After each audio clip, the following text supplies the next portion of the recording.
Welcome into Between the Pylons. I'm John Camacho. And this is Jacob Waters. And I just took the bitchiest shot of all time. God damn. That was only one, too. That was bad. I owe two more. By the way, and I'm going to get them done in just a second. I apologize. I almost want to restart. We're not going to, but I almost want to restart the pod. That's how bad it was. You can. No, we're going to keep doing this.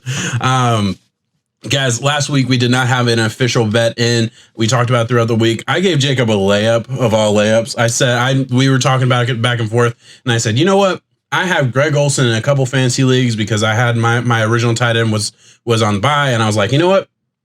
How about if Greg Olsen gets a touchdown, you do 3 shots, right? And I definitely agreed to easily took that. I owe the shots. Look, I've won the past couple times, right? Or, we're pretty close. We're even, but I'd won like the past couple times, so I feel like I should give you a layup every once in a while.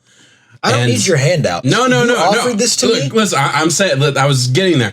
This is karma for trying to do that, for like trying to be like kind of a cheeky asshole about it. Yeah, that's can be the nice guy. Yeah. The nice guy who does shots. Exactly. That's what it's gonna be. Well, I just mean it's karma for like saying, oh, I gave you a handout or I gave you a layup. Yeah. Like that's the karma, is me taking a terrible shot. All right, what are we talking about first? I'll let you get it going. Man, we're gonna do the recap of the week. We have the NFL trade deadline approaching soon.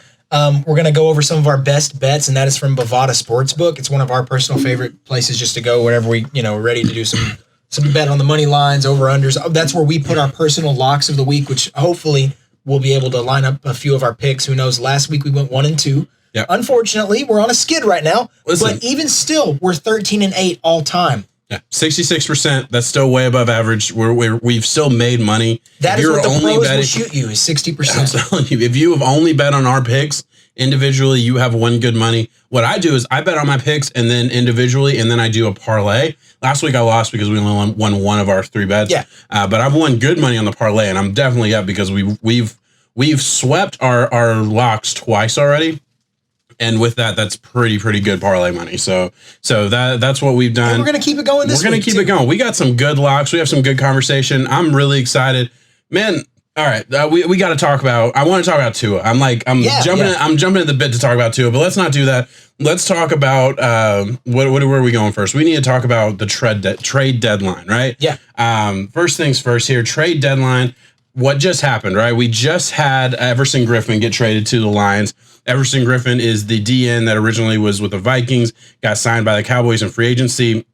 Now he's off to the Lions, and I think the Cowboys and Lions are basically splitting that contract like 50-50 right now. Cowboys wanted some relief. Detroit, I guess, is going for a little bit of a playoff push here. Yeah. I mean, you got to think DeAndre Swift catches that pass, week 1, week 2? No, week 1, yeah. Yeah. Against the Bears, yeah. So, I mean, that shakes up the division a little bit right What's there. the Lions' schedule? The Lions are probably sitting there looking at themselves right now like, Stafford's playing pretty good.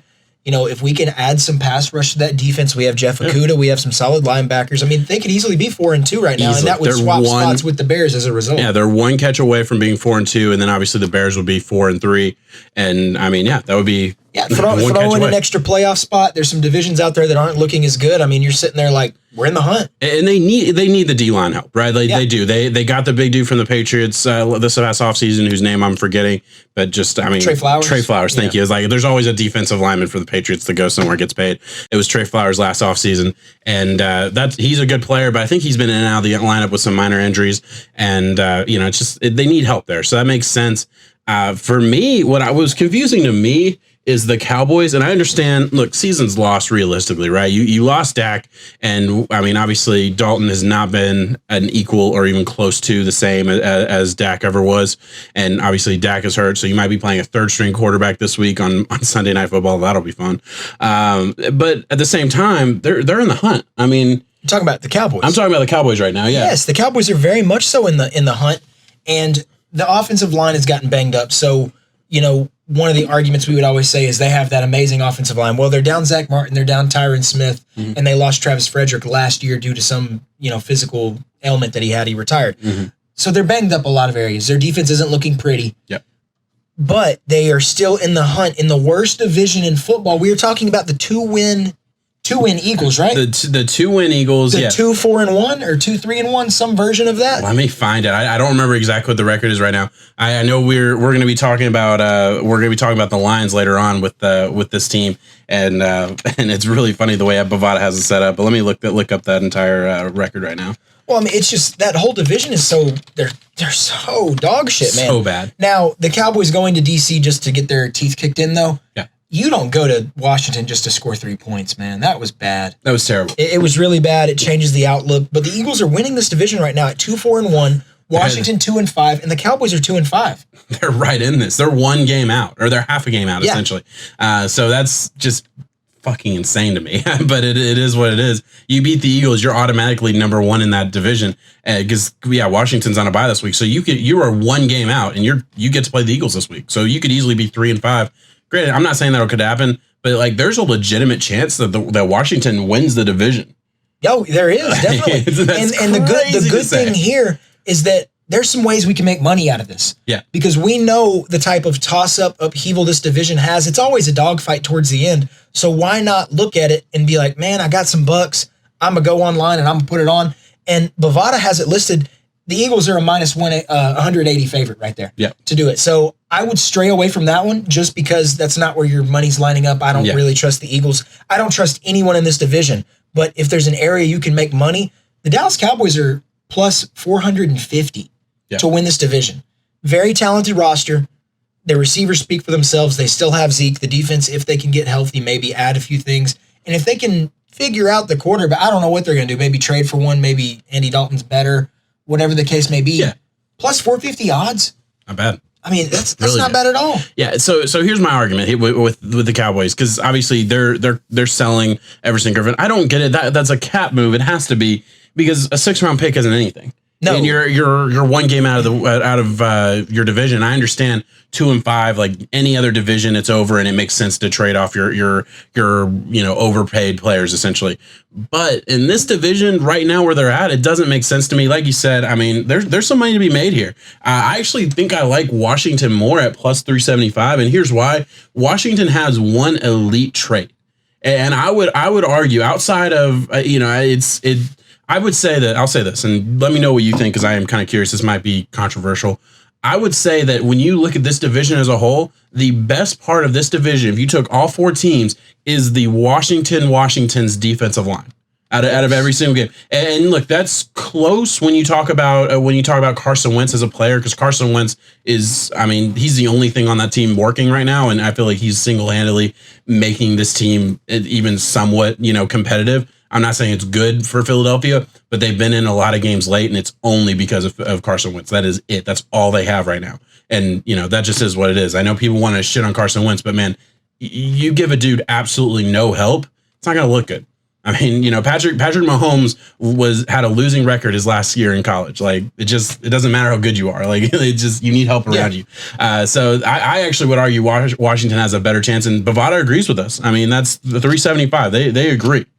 Well, it's not bad going with Washington, too, because I saw the way after this win, after the way that they came out against the Dallas Cowboys, and you saw Terry McLaurin in the locker room with Ron Rivera, and the way Terry McLaurin's his leadership is developing. He went out there as a rookie last year. He proved himself to his teammates. So now he has earned that camaraderie statement.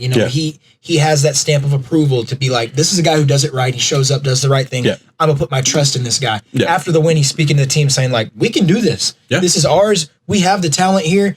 I think they are using, we talked about it early on with Ron Rivera having cancer in the battle that he was going to go through. He's approaching his last chemo treatment. No, he already had it. Did you see it? Exactly. Yeah, so I didn't even realize it, because I was actually watching the whatever show comes on after Monday Night Football, and they showed Ron Rivera walking down the hall, and all the nurses are like throwing confetti and stuff. Awesome. It was a really cool moment. So it really they're was. Using that to rally around. They're using. You have to find, in moments of darkness, you have to find the light that you can cling to, even when it doesn't look good. Washington doesn't look that good on paper. They really don't. But you grind out some wins. Next thing you know, you're in a crappy division. Who knows what can happen. We always talk about like the storylines we could see in the offseason, right? Like we always talk about that, and I love that kind of way of looking at things. Like, there's so many different outcomes that can happen in professional football and really just any sport.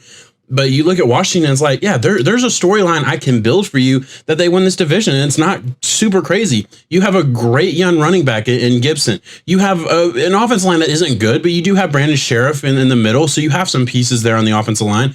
You have Kyle Allen, who the coach believes in, and granted, it wasn't good last year, but he had moments last year of being a competent starter. And you have Terry McLaurin, who I would argue, like right now, I feel like it's kind of this interesting, like, changing of the guards for some of these wide receivers, where like I'm already ready to say DK Metcalf and McLaurin especially are already maybe like top 10, top 15 wide receivers in the NFL. I'd give Scary Terry top 20. Yeah, for sure. I think top 20 is a very good argument. Yeah. And then, I lumped in DK just because he's been absolutely awesome. It's like, man, he's on the trajectory to being the best wide receiver in the NFL. Like it's not that far off the way he's been playing lately. So, so you have a star receiver, and on defense, you have a very, very scary defensive line. And that might be enough. In this division, like we said, It can be enough. And if you were to put some money on this at plus 375 odds, it's not that bad. We can move to another division that is doing the exact opposite of the NFC East. This one is almost too competitive. We have 3 teams that have hit the 5-win mark in the NFC West, and the team in 4th place has 4 wins. And I think that's the Arizona Cardinals right now. Yeah. And I don't know where you would put your money. Seattle is the favorite. They're minus 145, and they're leading it. But to me, the one that pops out is Kyle Shanahan and the San Francisco 49ers, plus 600 to win the division. Yeah. No, I could not agree with you more, honestly. And the reason is, you look at this team, look, they've been very injured. Like, they played the Dolphins. They had one of their worst games of the year a couple weeks ago. And, you had their quarterback was hurt. You had injuries all over the field, especially on defense. But they're still sitting there at 4-3. The 49ers are the 4-3. Yeah, I was going to say, yeah. So they're still sitting there 4-3, one game out of the top, or 2 games out, I guess, of leading the division. Look, they play the Seahawks this week. So they beat the Seahawks. The Seahawks could go to 5-2. 49ers go to 5-2 or 5-3. Excuse me. They're right there in it. They're half a game out at that point. So yeah, I absolutely agree. At plus 600, that is a huge steal for a team that we know has a great coach, because we saw it last year. We know can put it together at the end. And really, the only issue, the only thing that you're gonna really say is wrong with the 49ers are injuries, right? Like, injuries all over the field, sure, but most of these injuries aren't season ending. Obviously, the Bosa injury was a killer, but we knew about that. We're not taking him into the argument. But Deebo Samuel goes down with a hamstring. He'll be back, right? Yeah. You have a lot of guys on defense. We know that Sherman's going to be coming back pretty soon. We know a couple of players on the defensive line, depth guys that should be coming back soon. A lot of guys that'll be back and should get healthy. They could get healthy and go down and run. At plus 600, put $20 on it. That's I can't even think. 2 times 6, 180, 190 bucks, something like that. It's not bad. That's not bad. Go back to Bovada real quick, because we need to at least look at the rest of the division, because that is the least favorite winner, the 49ers being at the bottom. We have the Cardinals. They're second place at 450, plus 450. And we have a really impressive Rams team that I don't think is getting enough credit. They're not. They're really not. No one is talking about them. It surprised me to know that they already hit the 5-win mark. Sean McVay knows what he's doing. They are running. Their defense played lights out. I know it was against the Bears, and we all agree that they are the imposter out of the top tier teams that are on especially the offense. The offense is exactly. just not good. They're just not they're nowhere near a Super Bowl level team at all. They're going to be in the playoffs solely because I think they're going to be able to grind out some wins. Yeah. But the Rams truly show that they can be up on the teams that can really get some stuff done. This is a 4-headed monster, and the Seahawks at minus 145. They're not guaranteed. Look, they look great. They're awesome. They're an awesome football team. But we're gonna have another video out later this week on the Seattle Seahawks and the Arizona Cardinal game, talking about what the Arizona Cardinals did defensively in the fourth quarter and the overtime portion of the game that really threw the Seahawks for a loop, and might be the golden ticket for every other team to beat this team, at least if they have the right personnel to do it, like Arizona did. And I implore you to watch that video when it comes out. I'm not going to get into it here because it's kind of a lengthy conversation that requires a little bit of detail. But yeah, I absolutely agree. That could go any way, right? Well, and that's why I wouldn't, if I had to pick, not looking at Bovada odds or anything like that, but just looking at the NFL and the way that everything's going to go, I'd take Seattle. I think they're playing the best football. I think they're the deepest. Yes, defensively, they have a lot of problems on their pass defense and stuff, but yeah. Their defense aligns the real, their pass defense isn't good. Their defense is bad. One reason I thought they were going to go get Everson, because Everson was rumored to go to them. It was them or the Cowboys early on, and then the Lions got up and got him for a 6. So I don't know what Seattle's doing. Maybe they are in contention to get someone that we don't know behind the scenes. Either way, you still have Russell Wilson. You still have DK Metcalf, who, like you said, it's insane to think that you have the highest paid safety in Budda Baker, who was able to take a 90-yard goal line, should have been pick 6. Yeah. The highlight wasn't you. The highlight was the guy who tackled you. The dude who came out of nowhere. DK Metcalf is a physical freak, and I think a lot of people out there, including ourselves, because we need to go back and check and see where we had him. He was my number 2. See, I'm not going to say I like DK Metcalf. Yeah. There was a lot of people out there. Yeah. Why did this guy fall to the third round? He was, because that was the same Calvin Ridley draft, right? Like that was the same. Was that the same year? I believe I had him. Oh, I can't remember. Calvin was already in the league. Calvin was a year earlier. I have to double check, but I know I had him high. It was JJ Arcega-Whiteside. No, I had him over Whiteside. Oh, I'm not saying you did. I'm saying JJ was in that conversation. Imagine the Eagles. They took JJ over. JJ in the second. So many guys went ahead of him. Yeah. The Cardinals. They took.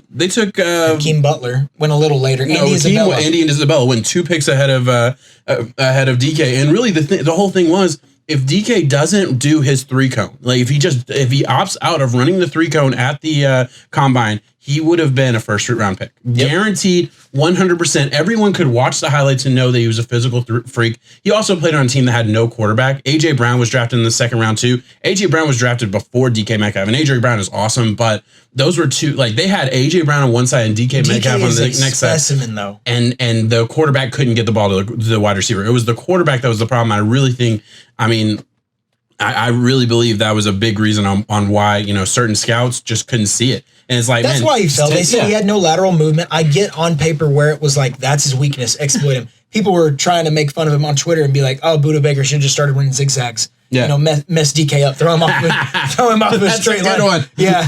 They said, Budda Baker run the 3-cone drill, and you would have gotten that one, You could have done that. But it's like, man, the craziest thing, and I know we're going way off topic, but I am going to say, the craziest thing about the whole conversation, and it's good to look forward, for future reference, but it's like, we were talking about, he might not be able to run these complex routes. Like, he's not going to be able to do what his teammate, what Lockett can do as far as a route runner. And that's fine. But what everyone knew, no matter who you were, whether you liked him or not as a prospect, what you knew he could do was run straight really fast and catch the ball at the high point. What's the most fucking 6'3" too?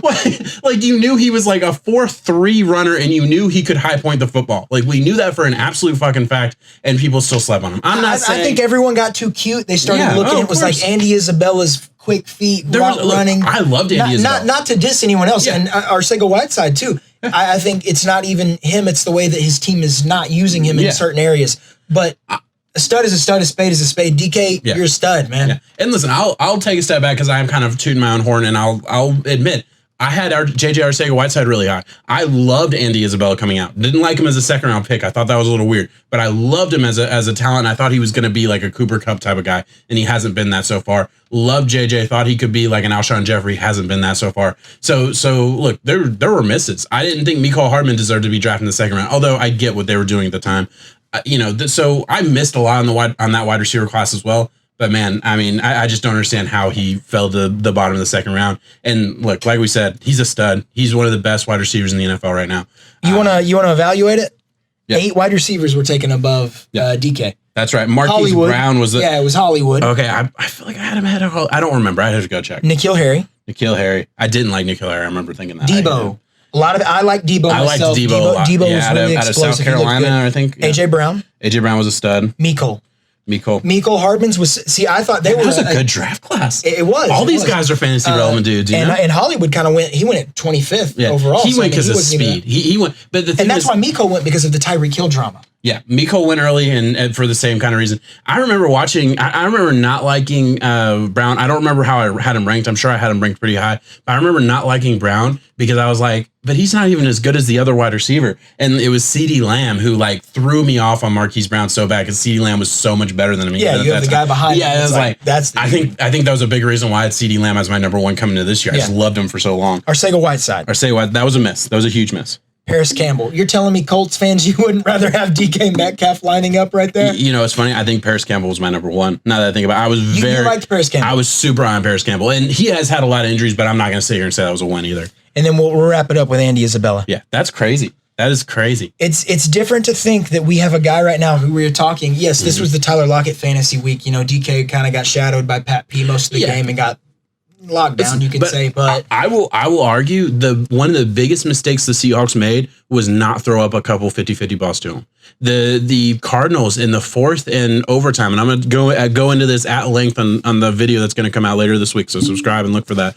But the Cardinals were so good at blitzing him. They were throwing Russell Wilson off with the blitzes and then not blitzing. I mean, the interception at the very end of the game, it was because 3 plays in a row they had all out blitzed him and basically left every single wide receiver man to man, right? And just gave Russell Wilson no time.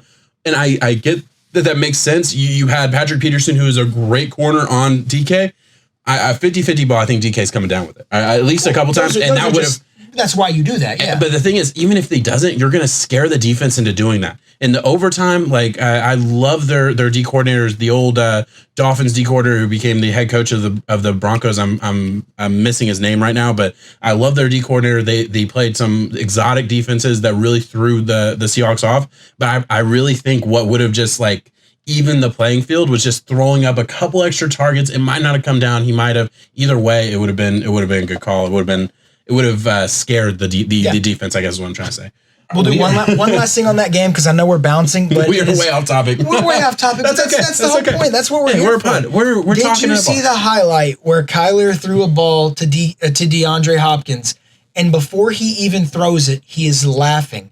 He literally laughs mid-play because he looks over. He's holding the ball off laces, by the way.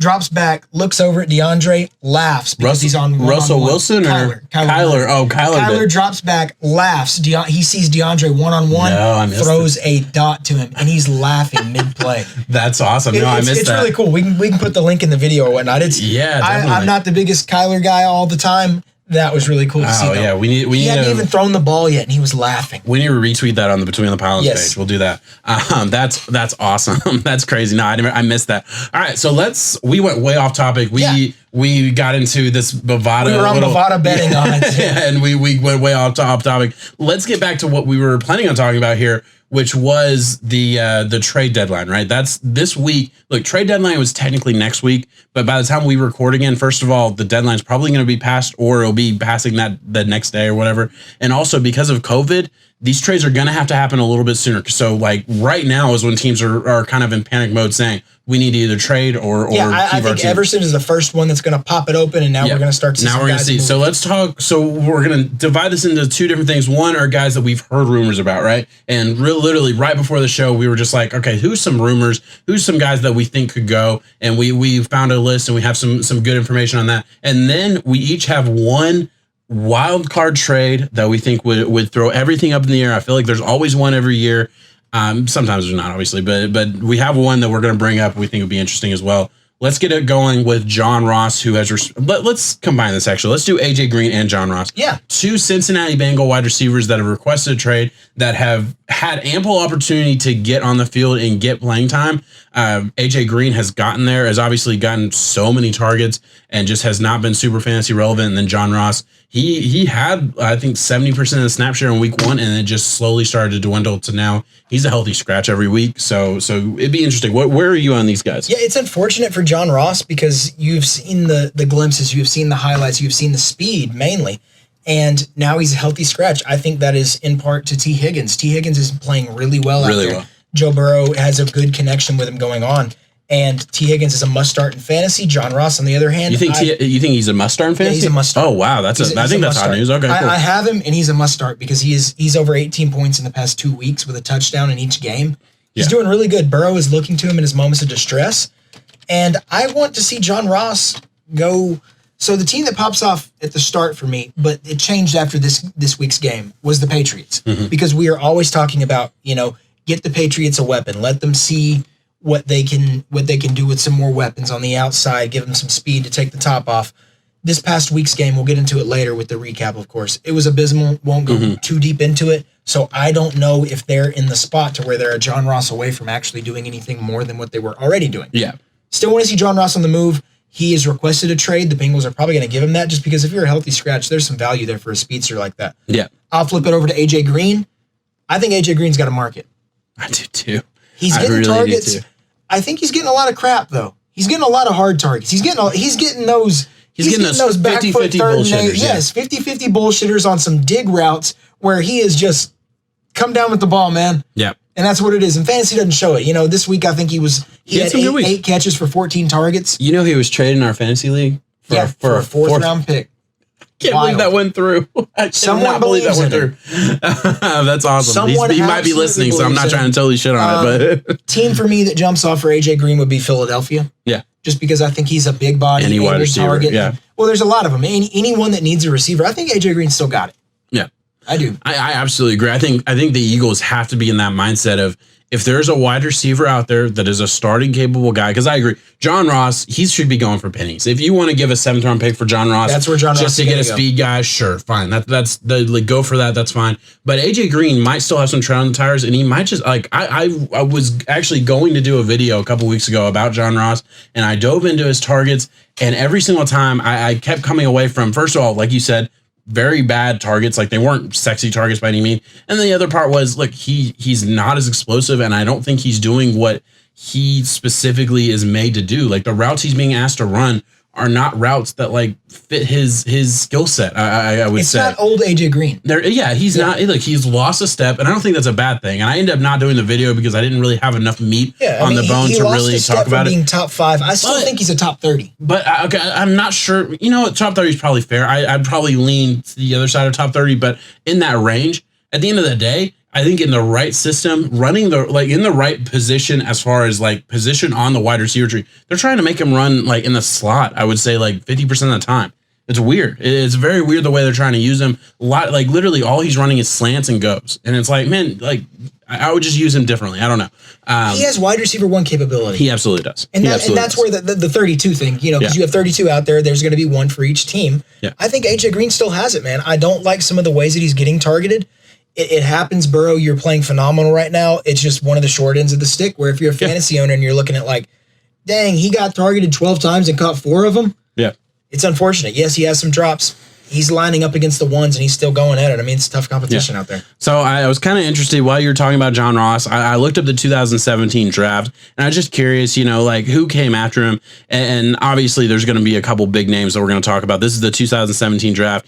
Corey Davis and Mike Williams were drafted ahead of him. This wasn't a great wide receiver draft. Like this is the year Cooper Kupp comes out, Juju Smith-Schuster comes out, but those are really the big names. Like, and compared to the past couple of years, about them. And they were like 2nd, 3rd round guys. So it's like, they were exciting, but they weren't like special or anything by any means. 3 wide receivers go inside the top 5, and we knew coming into this draft these were the big 3. John Ross obviously gets drafted early because of speed. Sad but true, and it's always going to be the case when you talk about this draft class because there were 9 other guys drafted ahead of Patrick Mahomes, and John Ross was the 9th. So that's kind of crazy to think, but at the same time, look, it's really hard to look back. They were still in on Dalton. No one knew what Patrick Mahomes was going to be, like at the end of the day, that's just the way it is. That's the way it goes. Marshawn Lattimore going at 11. Like if you didn't have to go wide receiver, imagine like they could add Marshawn Lattimore, who's a pretty good corner. Deshaun Watson goes 12. He got defensive rookie of the year. Yeah. Marlon Humphreys, who's a great player, goes 16, another corner. Not the greatest draft. Like just looking at there's a lot of good names, but like, there's no like stars. I don't feel like in the first round TJ Watt goes 30. TJ Watt probably deserved to be up there. Yeah, Tre'Davious White too. Tre'Davious White's Tre'Davious White's a big one. I looked over him. But other than that, like in the first round, obviously any one of the names essentially that could have gone ahead of him probably would have been an upgrade, but that is what it is. I was expecting there to be somebody that's like, shit, they could have used him. But that is what it is. I just wanted to look at that. Another guy, our early draft pick that I wanted to bring up, Quinnen Williams has been having a lot of trade buzz around him. And granted, this is the Jets. They are in tank for Trevor mode. They are. Quinn, you were used to tank for Tua. I am. Tank for Trevor. Is there any other one? That's what it is. Tank for Tua, right? It's tank for Trevor. That's what I meant. Tank for Trevor, right? Fail for Fields. Fail for Fields. Tank for. There's always something. Like it was suck for luck. There was lose for Lance. Lose for Lance. All you gotta do. top 10 pick, you can lose for Lance. Yeah. Top 10 pick is where the range that Trey Lance is going to go. Yeah, okay. So, but obviously the number one pick in the 2021 draft is going to be Lawrence, and they're in the running for that pick. Quinnen Williams has been has underperformed a good bit. You wonder, like, could they trade him? We talked about the Seahawks at length, and I don't want to get back into that conversation too much. They need help with the D-line. They are getting no push with 4. Like, they rush 4, and Kyler had all day. Any other quarterback back there has all day when they only rush 4, and somebody's going to get open. That's an interesting spot for me. Yeah, I mean, it's a spot they need to address, but if I'm the Jets, man, it just sucks that you took Quinnen Williams 3rd overall. He was very promising. I mean, a great prospect, and for you to be giving up on him so soon, I think the reason would be is because you don't like the direction you're going. You're trying to, get some stuff for the future. Why not get something now while the price is still a pretty good asking price, I would say. Yeah. Yeah, this is a guy who was the 3rd pick in the draft in 2019. He was 3rd, and some people were arguing that he should have gone above Bosa too. At the time, yeah, obviously nobody would say that now. No, but of course. Yeah, no, that's great. I forgot that was the year though it was in Nashville. I just went back to the draft, and it's crazy to think they could have had a Devin White or a Josh Allen or an Ed Oliver. Ed Oliver hasn't played great either. Devin Bush, any one of those guys are performing a little bit better than Quinnen Williams. That's tough to say. Obviously, I think for the Jets, it's one of those situations where anybody who would have gone the Jets is probably going to have a worse career than a lot of these other names that are in better situations. That might be a reason as to why Quinnen's really not being able to step up and do that good. It's totally fair. Get into another team. If he's the 3rd overall pick and you're looking at your number 2, that's a 2nd round pick. You think so? You think you try second? I see no other way around it. I can see where you would make an argument behind where you haven't seen that, but yeah, if I'm a team, I'm probably willing to offer like 2/4, a 4th in the next 2 years. Do you think the Jets take that or not? Isn't that sad to think? No, I wouldn't take that because isn't that sad to think about? That's how we evaluate talent. I guess it is all about after your draft value. It doesn't matter where you were taken. It matters about what you do on the field. I guess. I think first of all, 100% true. I mean, the 7th round pick plays better than the 3rd pick in the draft. The 7th round pick gets the starts for the most part. Maybe that's not always the case in every locker room, but the good ones, that's the way it goes. Overall pick. It's crazy, yeah, and I totally get that, and I understand where you're coming from.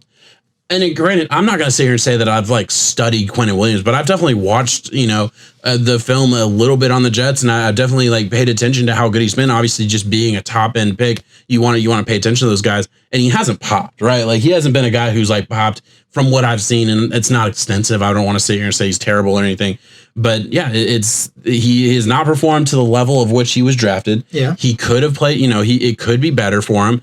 And you look at a situation where there's teams out there that might be willing to send you draft picks, and the Jets have to be in a situation where, look, they're going to drop their coach at the end of the year at the very least. They're going to go in a different direction. It sucks for every player that's been drafted early for the Jets over the past couple of years.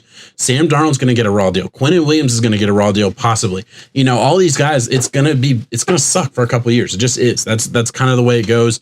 With, just the way this season's gone for the Jets. You know what I mean? Is that fair to say? It's bad. I mean, that they somehow gave the Bills a fighting chance just because they gave the Bills a run for their money this week. And I was kind of hoping they would, just because I don't want to see Trevor go there. I agree. I don't. It's not fair. As a Dolphins fan, I was like, holy shit. They have 2 first-round picks because, they're going to probably get Trevor, and then they might be able to. I've seen some mocks where they get Trevor and Travis Etienne. They use their 2 firsts and stuff, but I mean they have 2 firsts. Where's the other first? Seattle, Jamal. Oh shit, I forgot about that. They got Jamal. Forgot about that. Yes. Okay, yeah, you're right. I think they acquired another 4th along the way somewhere. Yeah, they probably got it for Jamal too. Honestly, and hopefully, maybe bust up the roster. I've seen stuff about Darnold going for like a 3rd and a 5th or something like that. So if I'm another team, I'm definitely paying that. But the Jets, they're gonna have some capital. It's just such a long road, man. Yeah, such a long road. So you're not in on trading Quinnen, right? That's where we landed. If I'm the Jets, I say no, just because unless I get a second or higher. I was gonna say, if you can get a second, do you trade him? Yeah, I'd trade him for a second. Okay, fair enough. Yeah, and then that's probably where I'm at. Okay, so let's say it's a second, but it's the 49ers. It's one of the teams that is going to be in the bottom 5 or bottom 6 in the second. Man, it's hard to say with that. I mean, is that even? Saying that, I would say no, just because I still hold value for Quinnen going off of when he was drafted, when he was taken. Because that's fair. We haven't gotten to see a true product out on the field to where interior defensive lineman on the New York Jets. Yeah. What type of impact are you expecting right there? I mean, Truly. You're getting no help. And then granted, like there's a possibility he's getting doubled every team. On every play. I don't know that, but he could be. Yeah, you're absolutely right. I totally get where you're coming from. I don't know if that's how teams think. Like, oh, I'm going to trade a second for this guy because I think that second's going to be early on or if they think, because like I remember last year when the Dolphins traded Minka to the Steelers. That was at the time Pittsburgh was looking really bad. Pittsburgh was 0-2. They just lost their starting quarterback. I thought it was going to be a free fall. Steelers were going to have a top 10 pick. I was fine with that trade. Looking back, obviously, first of all, the way Fitzpatrick has been utilized in Seahawks for the Steelers has killed me as a Dolphins fan. And also, the 19th pick wasn't worth it. Like I thought we were going to be in the position where we could get one of the top tackles in the league. We got the sixth guy who was definitely a tier below. So it is what it is. But I definitely expected more from that pick. I would assume the Dolphins made that deal expecting more from the pick. That's just my opinion. Let's move on to a couple other ones. We'll give your Dolphins rumor. Yeah, I was going to say Xavier Howard has heard some rumors. Now this has been debunked right before we started recording. I got a notification saying the Dolphins have. Can you trust that? I mean, look, I think.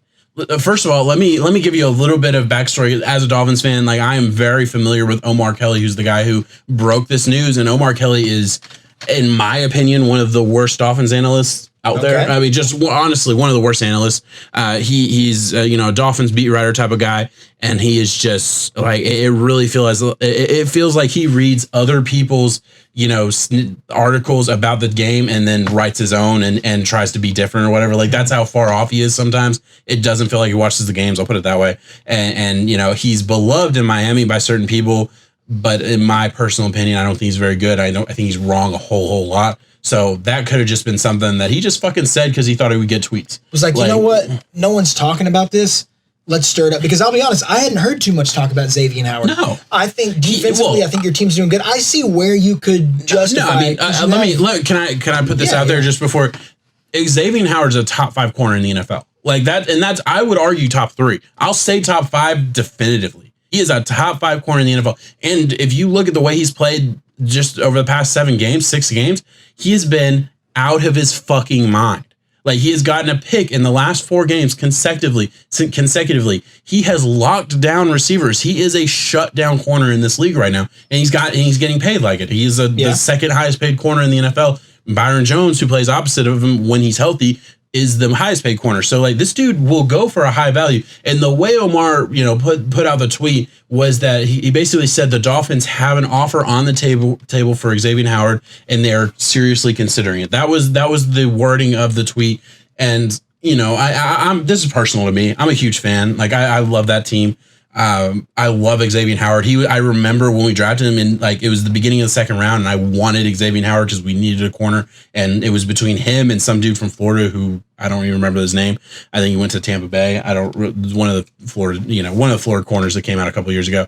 And I wanted Xavier Howard so bad. And I still remember that. And it's like, I don't want to lose Xavier Howard, but at the same time, if you're offered 2 firsts and a second for a shutdown corner from a team that maybe feels like they're 1 corner away from being a Super Bowl contender, you have to consider that offer. 2 firsts and a second. I'm pushing the buy button automatically. Yeah. Xavier is a top 5 corner, especially when you look at age and everything that goes into that. You're getting a guy that you can have on your team for the long haul. You already kind of have the contract ironed out as long as that transfers over to the team. I mean, which it would, I assume. Yeah, I mean, it sounds good. I just think that's one of those things. I don't see it as. I think this whole trade deadline as a whole, with COVID, with the way everything's going, there's a chance that cap's going to go down, so you don't really know financial aspects on futures. Mm-hmm. I think it's going to be an underwhelming trade deadline. I really do. Yeah, and I feel like that happens every other year. Like last year was an exciting trade deadline with like the 49ers trading for a wide receiver, like Emmanuel Sanders, and there was a couple other moves that happened where we had plenty to talk about on that pod. Yeah. This year, you're absolutely right, but we got to talk about the rumors, right? Well, of course, the rumors are the best part. That's the most fun. And we have a lot of huge names that are going to come up in just a few moments, but I don't know how true you can take any of these just because of the weird year that we have in sports right now. I totally get that. I'm not sure. And you're saying, so my whole thing is I'm a Dolphins fan. I said 2 seconds and 2 firsts and a second. That was my personal thing that I said. I don't know anything else other than that. And I would argue, that's probably more than any team should give up for any player for the most part, other than a star quarterback. I agree. It shouldn't happen. Mid first. There you go. So I was going to say, it depends on the team.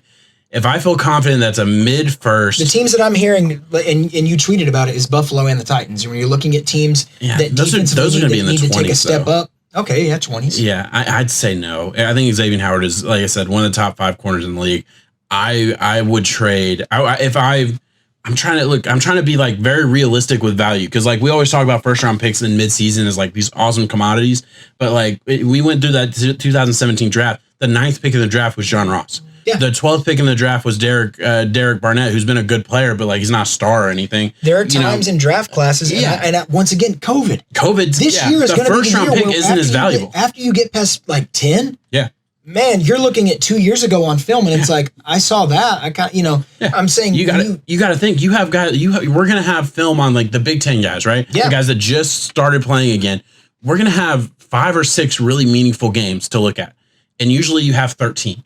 You know what I mean? Like, so there's a huge difference. A top 10 pick in Trey Lance, one game this year. Yeah, one game that was like a scripted game against a nobody. The Archie State. And the only reason to get that going was just so you could have a Trey Lance showcase until you have the Senior Bowl and whatnot, or if he's going to even get invited to that. It's going to be hard to say on film where guys are going to go in the draft. So yes, there are those picks where it's like the Jets with that Seattle late pick. That's why I think Seattle killed it for Jamal. Yeah, that could be nobody. Yeah, it very well could. Yeah, I absolutely agree. Let's move on. We beat that into the ground.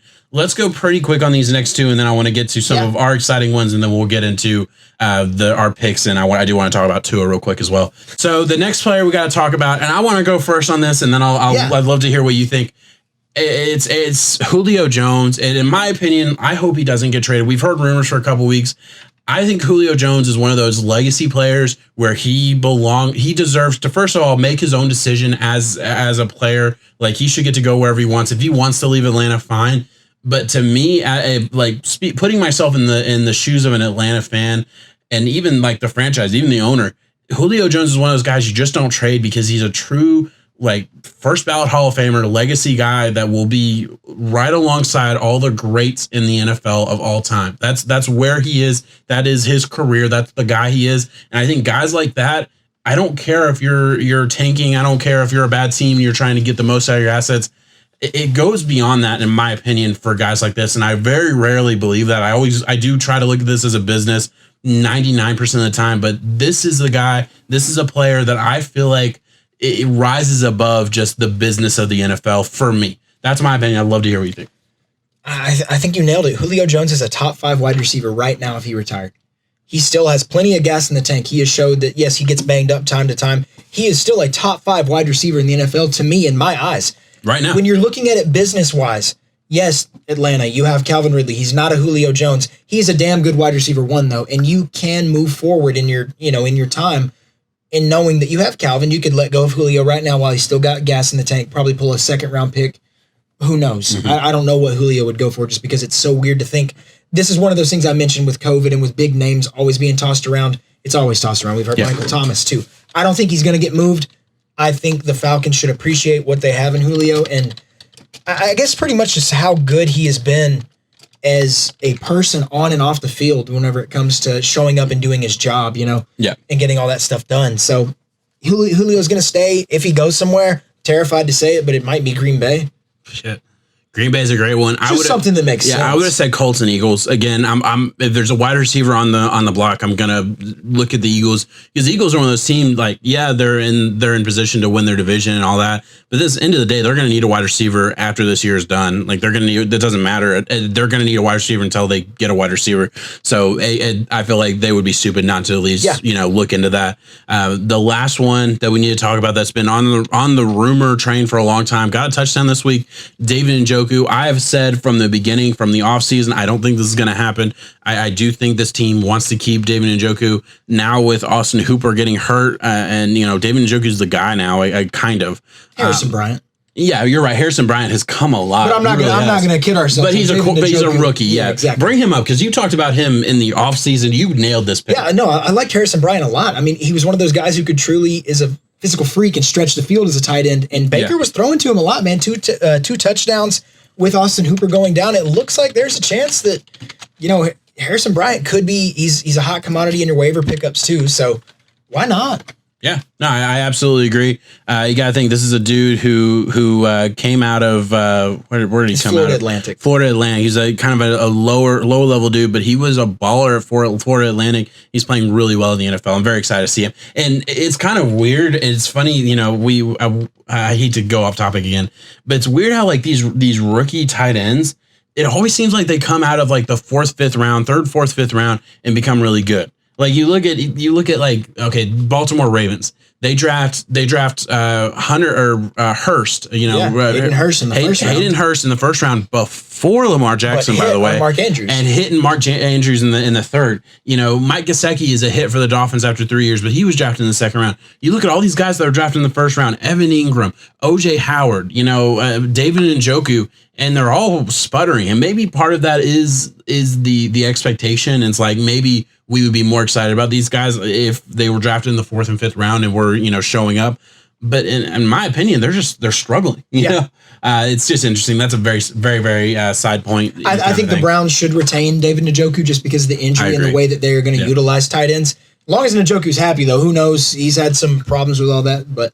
What's your crazy? Give me your crazy trade, man. All right, so there's two. One, I think two of them. Okay. Well, I don't have a crazy one. I want to bring up the Patriots trading for a offensive lineman. I think the Patriots are going to at some point trade for an offensive lineman somewhere. I think they're going to be. It's going to be a name we don't know, but I think pick out a team that I look at the Broncos first round pick from a couple years ago who had a couple issues last year. I can't remember his name, but they had a tackle there. They could trade him to the Patriots. There's always a name out there. The Patriots, I feel like, are going to target offensive line. They need to because they've had so many issues there. I have a couple crazy ones. Give me yours, and then I'll come back with mine. I mean, we already talked about him in Julio Jones. It was a Julio Jones being moved to like the Green Bay Packers because it sounds like the Green Bay Packers are a team that I was wrong on personally. I thought they were going to have some second year woes. They're just rolling along. Don't doubt Aaron Rodgers. Ever since he got messed up that game against Tampa, he came back out and he's been throwing some punches. And Devontae Adams is on a roll. Get him another weapon in that, and like a Julio Jones, I think they are a legitimate Super Bowl push. You're keeping the window open. Yeah. So I do have a crazy one, and this is something that has absolutely not been rumored even a little bit and will like 99.9% not happen. But I've mentioned the need for the Seahawks to get defensive line help, right? They are a true Super Bowl contender when you look at this offensive line, if you look at the offense period, but you look at the defense and they struggle at every aspect, but the worst part of their defense is their D-line. They get no push anywhere. I think they should call up the Eagles and try and trade for Cox. Wow. Get Fletcher Cox in the building for the Seahawks. And the reason I say that is because I think Fletcher Cox is on the tail end of his career. I think he's a guy who is, obviously on a team that their team loves Fletcher Cox. I get that. But the Eagles do have some depth at defensive line in general. And Fletcher Cox might be a guy that isn't in their, next 3-year plan. Because he is older, he's on the tail end. He has declined a little bit from like the year they went to the Super Bowl and won. He's not that level anymore, but he's a tier below. He's still one of the best D linemen in the NFL. And if you put that on the Seahawks, at least you have somebody who's an actual weapon, and you can build around that on the defense line because they need something. And I believe the Seahawks are in push mode. Push it all to the push everything in, all in kind of mode. Once they get Jamal Adams on the back end, I'm comfortable with the back end, but then I still feel like I need somebody on the front end, the defensive line that can do something. It's an all-in move. It's something that, like I said, 99.9% won't happen, but I like the idea of trading from a team that, they're not going to win the Super Bowl. They're not going to, even if they make it to the playoffs, they're going to be competitive. Yeah. So why not move one of your bigger assets and get second, third round pick, something like that? Yeah, I think the bigger overall thing you're hinting at is just Seattle's need for some pass rush, and it's they missed that. They let Jadeveon go. They missed that on Everson. They missed that on Everson at the trade deadline. Right now, someone out there, they got to get someone because you have too good of a team. You are firing on all cylinders. Yes, you're in a very competitive division. I give you props for that. I don't use that against you. You are going up against that week in and week out in the standings, and you were still at the top of that division. Let's see it happen. The NFC is kind of looking shaken up right now, and there's another contender that I would say in the Buccaneers who are really coming out right now, and they are looking damn good. Yeah. And after the trade deadline talk, we're about to get right onto them. But Seattle, acknowledge where you're at and go make a move and get rid of some assets to be able to retain your future. Yeah. Right now, it's now. Yeah, I absolutely agree. And then on the Eagles side, I feel like the team that makes the playoffs in the division, I know we already talked at length of the division, so this is my last thing. It looks, I would, if you made me bet, I would take the Eagles to be the team. Obviously, for the Bovada odds, I probably wouldn't because the odds weren't in our favor. But if you look at just the team in general, they seem like the team that should win. And I think that would be a disservice to the team. If they miss the playoffs, they're in a better standing because they miss the playoffs, they have a top 10 pick. They make the playoffs, they don't. And then you're in a situation of the top 10 pick, you can actually get a very valuable asset that can help your team moving forward. I feel like that's probably better in the long run for the Eagles than making the playoffs and losing the first round no matter what happens. All right, that's my take there. Let's move on. I want to talk about two things and we'll get into the picks and we'll close this show out. All right, run it real quick. Your thoughts on AB getting signed by the Bucs? Oh, this won't be real quick, man. Okay, that's fine. It won't be real quick. I want to hear what you think. It won't be real quick. It doesn't have to be there's quick. A lot of areas that we got to go into it and unpack this from. Listen, we don't have a timestamp. It's fine. Antonio Brown's crazy.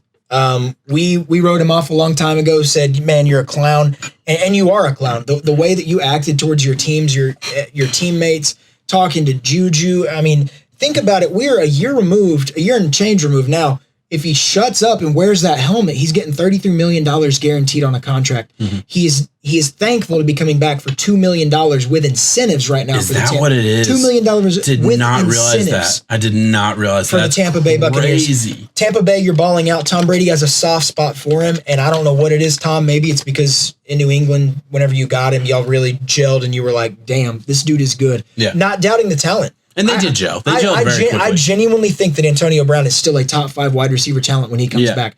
I don't think him being out has anything to do with it. This guy is going on 6 years in a row besides last year with 100+ catches. Mm-hmm. That is insane. I mean, it's legendary numbers. Yeah. Could have gone down as one of the greatest of all time, depending on the time that he missed and what could have happened. A star. Tampa Bay was already listed by Bovada as the NFC champion. I mean, they're the favorites to win and now they're adding Antonio Brown.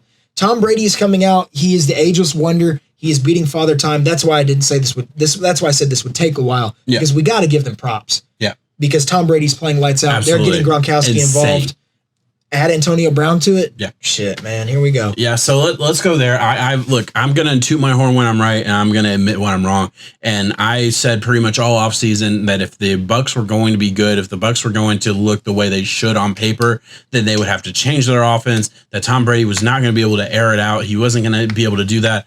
And listen, I might still claim victory at the end of the year if his arm completely gives out. But as of right now, that's not happening. Yeah, man, he's killing As of right now, he is playing on fucking fire. He is playing so fucking well. You know what? Look, he's the greatest quarterback we've ever fucking seen. And I've always been so hesitant to say that because I've always felt like there's other guys that are more talented. I don't care. Dude's the ageless fucking wonder. He is so fucking good. And it's awesome. It really is. It's amazing to watch greatness. And I'm actually mad at myself. Literally, I was watching the Bucs. I was watching the Bucs Raiders game last week, watching Tom Brady play awesome. And I kind of like sat back and reflected. And I was like, man, I have hated on Tom Brady. And not, I'm a Dolphins fan, so he's in my division. We played him 2 times a year. You get sick of it, Yeah. But I did not respect their greatness for so fucking long. And I respected it in the admirational way. Of course, he wins 6 Super Bowls, but just, on the week 7 and week 8 where he just takes care of business on a weekly basis, like stuff like that. I didn't respect it at the time, and I'm mad at myself now. Like your take there reminds me of my take with Aaron Rodgers. It's a come to Jesus moment where it's like, man, I'm tired of playing your ass twice a year. You're so good, but I don't like you. Yeah. But now separate yourself from it, and it's like it's just nothing but respect. So with that being said, like go to Antonio Brown though. Antonio Brown is going to add a factor to this team. First of all, both Mike Williams and Godwin have been in and out of this lineup. Mike, did I say Williams? I'm sorry. Mike Evans and Godwin have been in and out of this lineup. So AB is going to play. I would imagine he's so talented. We'll see. Obviously, he's taken a year and a half off of football now. So who knows where he really is physically anymore, because he was getting up there in age. But I absolutely think, and I looked it up just because I was curious on these incentives, and you're absolutely right.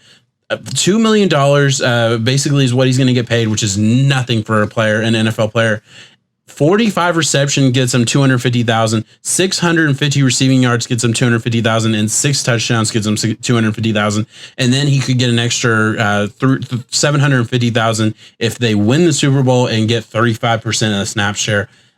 I mean, look, all those things are probably going to happen. He's probably going to get an extra $750,000 onto his salary. But like, even the incentives aren't crazy.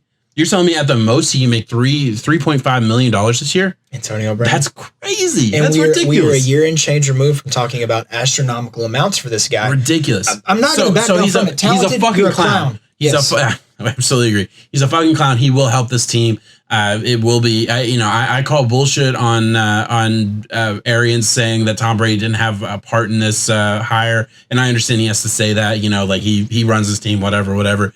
I don't care what he says. Tom Brady went to management, went to the coach and said, hey, we want a real weapon. Scotty Miller isn't the guy. We can upgrade big time with an Antonio Brown type of player. And, he's absolutely right. I agree with you. Look, you said they're one of the best teams in the NFC. I'll go a step further and say they are the best team right now in the NFC. And they are right up there with the Chiefs as one of the best teams in the NFL right now. Tom Brady, he's killing it. Bruce Arians, it's gelling. Now, one thing I want to look at from the Antonio Brown thing is the type of comments that Bruce Arians has made about Antonio Brown. They're saying that that's something that they were never going to look at. They didn't consider it, and I don't blame him for saying that. I think it's definitely coach talk, some bullshit when they came out and said he's the fucking king of that. Exactly. We've learned this offseason. We really learned it a couple off seasons ago, but like this offseason, we have documented all the bullshit he said. We're not going to ever trust him again. Tom Brady is the reason Antonio Brown is there. Exactly. Let's not kid ourselves. Of course. Come on now. All the stuff that you said about him, and you said, no, that's a decision me and the GM made. Whatever. Say that because you have to repair your Antonio Brown thing. Of course, yeah. Maybe Tom Brady can keep Antonio Brown reined in. I hope for the sake of Tom Brady because it's fun to root for. It really is right now. Their defense is playing really good, by the way. So they're not just a one-fold system. They're getting Gronk involved. Survive the injuries, get to the playoffs, and that's when you can really see Tom be Tom. Yeah. So we're going off topic again. Fuck it. That's what we do here at Between the Pylons. I really want to ask you this, and I have a take on this, but I'm going to let you go first here. We're watching Tom Brady perform so well with the Bucs, and then we look at the Patriots right now, and they are sputtering. If we look at this dynasty, this 20-year dynasty that we saw with the Patriots, was it Tom Brady all along? Has he been carrying Bill Belichick for the past 20 years? No, I will say that. And I'm so glad you said that. I'll say it because it doesn't look good right now. But I will still say no. I think it was the marriage of Belichick and Brady and the way that they were able to work amongst each other. And it's okay to say that. Belichick is still a genius. They can both be really fucking good. Belichick is still a genius. I'm sorry, but that roster right now, yes, when you take away a top 5 quarterback in Brady, your team's going to get worse. This past week for Cam, I guess we can go ahead and have that conversation now instead of at the recap. We can just kind of gloss over it then. Yeah, real quick. It was really bad. It really was bad. Yeah. He played bad. I know all you haters out there, you were ready to jump on that ass and get him. It's okay. We're 3 weeks removed from whatever he threw 400 yards at Seattle, and I had to listen to him not going through read progressions. To sum up, you're going to bitch about him no matter what he does. He throws for 400, you're going to bitch about him. He throws for 90 and 3 picks. It was ugly. It was bad. He acknowledged the fact that he's got to get better or else he's not going to be able to get better anymore because he's going to be on the bench. Listen, I look, and I absolutely agree with you. First of all, as far as just who is the winner, I'm kind of moving towards the Tom Brady. I'm moving towards the Tom Brady side in the sense that like for the past 20 years, I have always believed that Bill Belichick was carrying Brady. And I don't think that's the case anymore. Like I'm watching Brady perform outside of the system that he was in New England. All right. But at the same time, I'm not moving that far towards Tom Brady because let's be really fucking honest. Tom Brady has a ton of weapons in Tampa. Like he went to Tampa for a reason and we couldn't see it with Jameis Winston being there, but 2 top 10 wide receivers in the NFL. You have a great offensive line that got better in the draft this past year. You have good running backs. Like, and granted, Jacobs or Josh, whatever, Josh Adams is really just come on this year. It's not Josh Adams. They're running back. Josh Jones. Josh Jones. Thank you. I don't know why I said Josh Adams. That's the Notre Dame running back. Josh Jones is really coming on this year and he's gotten a lot better with Tom Brady there. But in general, like, great offense. So Tom Brady, performing amazing, performing way better than I thought he was going to, but still in a good position. Then you look at the Patriots. Look, they got totally fucked over by opt-outs, first of all. Like, let's start there. They signed Cam Newton to a contract very, very late in the season. It's Ronald Jones. I knew we were dumb. That's why I looked it up. Ronald Jones? Yeah. What did I say? We said Josh Jones. I said Josh. I was way off on that name. I was missing him completely. All right, Ronald Jones. My bad. I promise I know my shit. Anyway, so you have the opt-outs early on in the season. Then you sign Cam Newton very, very late in the offseason. So he's learning the most complex offense, and they're having to kind of build an offense on the fly around a Cam Newton, which is totally understandable. Then you get hit with COVID for like 3 weeks in a row where you're not allowed to train. You have to take health above, football. And I give minor props because this is just what any human should do. So I'm not going to absolutely roll out the red carpet for him, but I'll give him props for Bill Belichick, taking the health of those players above any football operation issues. So yeah, it's been ugly. It's been really ugly. But a lot of this is the fact that not only Cam Newton, the rest of the football team has not been able to help. And look, the same defense that I've heard from every Patriots lover over the past couple of years that, I've agreed with, but also kind of scoffed out is totally, totally true. Edelman is hurt right now. He needs a shell of himself. N'Keal Harry cannot get open. N'Keal Harry can't beat anybody. He's not fast enough to get open versus absolutely anybody. It's just ridiculous. Damiere Byrd, thank you, is the only receiver on that football team that can get open right now. Sometimes Jacoby Myers, but really not even him. If we're going to argue on the behalf of Damiere Byrd, exactly. And Jacoby Johnson. Also, the offensive line is injured. Every single position on that offensive line right now that started against the 49ers was a backup to start the season. So stop acting like this is all, Bill Belichick's fault and they suck. You have opt-outs, you have COVID, you play a really good 49ers football team, and you have injuries all over your offensive line. You're not going to perform well. Cam Newton has so many fucking excuses, but the haters for Cam Newton are not going to listen to that. And you take that more personally than I do. Like, whatever. Come at me, bro. Yeah, exactly. I don't really care too much. Like, I think Cam Newton's great, but it seems like every single year, except for his MVP year, he's had a couple weeks in a row where he's like been off, Yeah, I mean, my whole point being is when he plays bad, he played bad. Yeah. But when he plays good, he plays outstanding. Let's not nitpick the man and just sit there and be like, well, he threw for 400, but it was against Seattle's bad defense. At the end of the day, I think it'll get better. Yeah, I don't. I think they're going to lose this week. Oh, okay. So we disagree on that. We're going to get into our picks. We'll get into that. Lose to Buffalo. I got to do one more thing here. Yeah. And should we get into our picks and we'll just talk about when we go to the game, or should we talk about Tua right now? Save it for the picks. Yeah, all right, because we're going to have a lot of talking points when we get to Let's get to the picks, and we'll take a little bit of time on these picks. All right, guys, we're going to go. Listen, we are still at 66% correct rating, or whatever you want to call, on our locks of the week. So pay attention for our locks. Make some money with us. Let's go to Thursday night. Falcons are going to Carolina to face the Panthers. The Panthers are favored by 3 points. The Panthers are playing so much better than anybody expected for this season. They are awesome. The Falcons are obviously 1-5, lost in the fourth quarter to the Lions last week because Todd Gurley doesn't know how to go down before he goes in the end zone, which wasn't his fault. It's not like he ran all the way into the end zone. Like, he literally was trying to stop and just couldn't. His momentum was going too far forward. That just is what it is. But this week, I personally think the Falcons are going to win the football game. I do believe over the past 2 weeks, they have kind of turned a corner as far as like simplifying the defense a little bit, simplifying the offense a little bit, and playing a little bit better defensively with Reed Morris as the coach, who I do believe really deserves a good long look as the true head coach as opposed to just being the interim head coach. I think Morris really deserves, if not with Atlanta somewhere, he deserves that opportunity. I think the Falcons win this game. They beat the Panthers straight up, and obviously you get 3 points. So I'm taking the Panthers to cover as well. The Falcons, you want the Falcons. Oh, Falcons to cover. God, I'm all over the place. I have the Panthers winning. I have the Panthers covering, and I think CMC is going to come back this week. Panthers are playing really good offensive football. They are controlling the clock. Teddy Bridgewater is showing that he is a good quarterback. Yeah. I'm not going to sit here and say absolute franchise guy, but I mean, then again, he's winning you games at the highest level. That's what you ask for. He really is. And as somebody who put out a video about how he's not super great after week one, and I didn't say he wasn't super great. I just said he couldn't throw the deep ball very well, and he couldn't in week one. I have been getting absolutely roasted in the comments on that video. So that's been a lot of fun for me. Check that video out, I guess. This is a game that I think has shootout capability. The Falcons, you would think, we've said that a lot, though, whenever it comes to the Falcons, because they have a lack of defense, a really good offense. It's not been shootouts the past couple weeks. Yeah, it's weird. It's been very weird. It's weird. It's weird. I think they're trying to play through their run game. They're trying to slow the game down a little bit and help out their defense. And I guess that's the right call. I think from a maybe I'm too much of a fan, but I do think they should just open it up. 5. I want to see him let Matt Ryan loose. Let him sling exactly. The ball. Open it up. Let's see him throw it 40 times a game and see what you. Fuck it. Win some fantasy players their leagues. Who cares? Yeah. You're not winning anything else. At least help us out. Yeah. Really. I totally get. I think this is a coin flip game. I truly do. And usually in coin flip games like that, I'm going to take the Falcons divisional matchup. So I'm not really worried about the home team. And obviously in COVID, home in a way doesn't really matter at all. Mm-hmm. So I'm taking the Falcons here. I totally get where you're coming from. CMC coming back.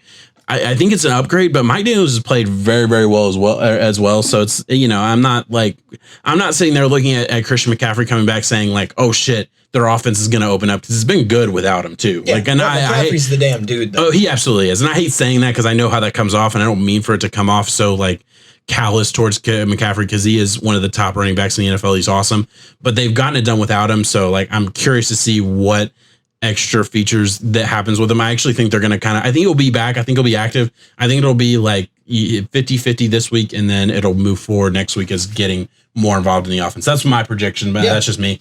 Let's move on to the game we really disagree with, and one of like the bigger disagreements of the week, because I think we're very, very on different sides. We're right? opposite as you can go, including over under. Because literally, I saw that you picked that, and usually we don't look at our picks, but like I just glanced at it and I saw it, and I was like I was a little bit surprised. Yeah, and I guess I shouldn't have been, because you're picking, I feel like, the team that maybe is favorite. Or yeah, you're picking the favorite team.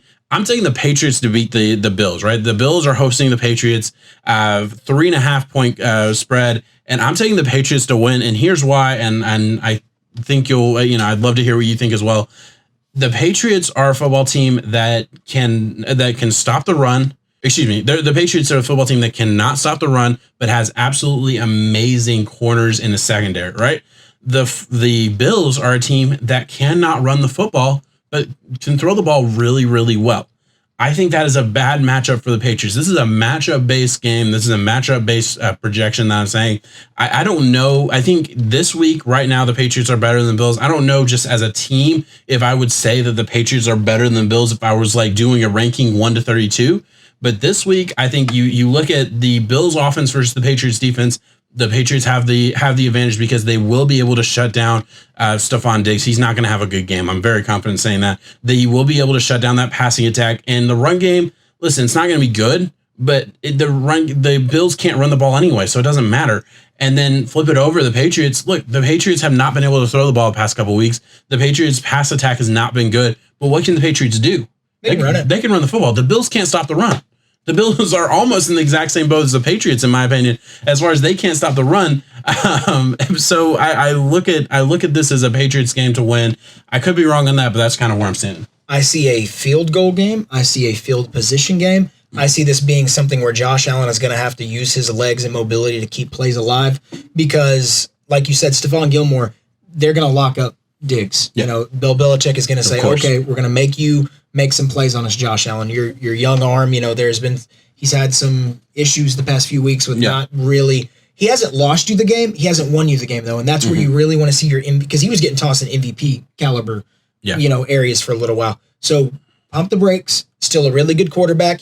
I've seen a lot of improvement out of him, but I would argue my biggest issue with Allen, because he's so fucking awesome at times. You're about to say consistency. And when first of all, it is consistency. The second part is it's really just accuracy as being consistent enough to be consistently accurate, I guess is really what I'm trying to say. Because you're right, consistency is the big issue. Because you see some weeks where he's the best quarterback in the NFL. Some weeks, like legitimately, that is his high point. Where he has weeks where it's like, fuck, if he does that every week, he is in the same level as Patrick Mahomes. Like that's how good his good is, but his bad is still winnable. They can win games with his bad, but his bad is inaccurate. It's not consistent, and it's unfortunate. But that's just where we're at with Bills Josh Allen are still winning now. This game though. You think so? I think so. I think it's going to be a hard go at it for the Patriots offense. I don't know what Cam's going to be able to bring to the table.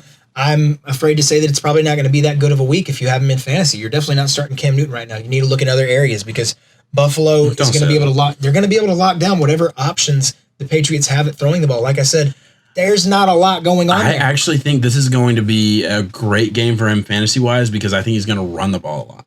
I want to see him I really do, because the Bills can't. I don't want to root against him, but I think Buffalo controls the clock. They control this team. I get what you're saying. I don't think the Bills can stop the run, and I think the Patriots. Excuse me, that was a shot burp. That tasted nasty. I think the Patriots are going to go back to the drawing board and say, look, we know what we have with a Cam Newton. We're not beholden to this dude for a career or anything. Let's run the football with him. Let's win games. I think I truly believe that's where they're going to go. We disagree on this one so much. Why don't we throw our shot bet on this game this week? Straight up on the line. Straight. So we're taking. We are going to take Bovada's 3.5 point favorite for the Bills. So you're giving me 3.5 points. I'm going to give you 3.5 points, and I just want the Bills. Thanks, Bovada. Game script. They're going different ways in our heads, you know. Yeah. We'll move to another line that I think is a really, really enticing one, but it might not be in the way that you think automatically. Titans are going to Cincinnati to play the Bengals. Bengals are a 6-point underdog. Over-under is set at 54.5 points.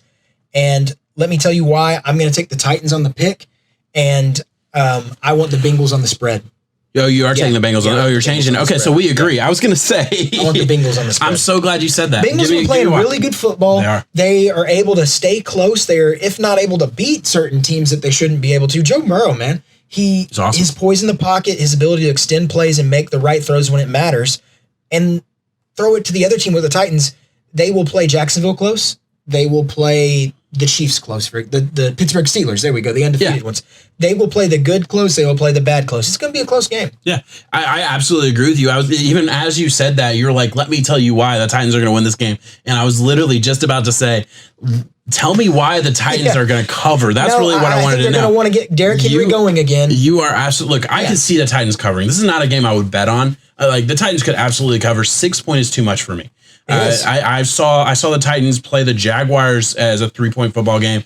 Look, Ryan Tannehill is playing out of his mind, and even like last week they lost the Steelers. He still put his team in a position to kick a field goal to tie the game late. So like he did what he's supposed to do as a quarterback. It's so fucked up as far as like the way we look at the NFL, where it's like, oh, you didn't win the game, so you're bad. It's a W or it's an L. You didn't win in the fourth quarter. Well, yeah, but like if you watch the game. He was in the fourth quarter. He put himself in a position to win the game, to get into overtime and possibly win the game. And his field goal kicker missed. That's not on Tannehill. It's just not. So Tannehill's playing awesome. I think they can absolutely blow out the Bengals if they want to, but they played too many teams close. There's no way I can say they win by a touchdown. I'm just not confident. A garbage touchdown from Burrow is very capable of ruining this line for you. Very likely. Yeah. And we've gotten burned on garbage time touchdowns the past couple of weeks, so I'm not touching that one. All right. Next game, Raiders go to Cleveland to play the Browns. I am taking the Raiders to win this game. We disagree on this as well. Damn, this is going to be a very telling week on our picks. Wow. We are through 4 games and we have 3 disagreements. That's awesome. And we're going to have more disagreements. Shit. All right. Oh, wow. I just looked at the next one. We're disagree on the 5th one as well.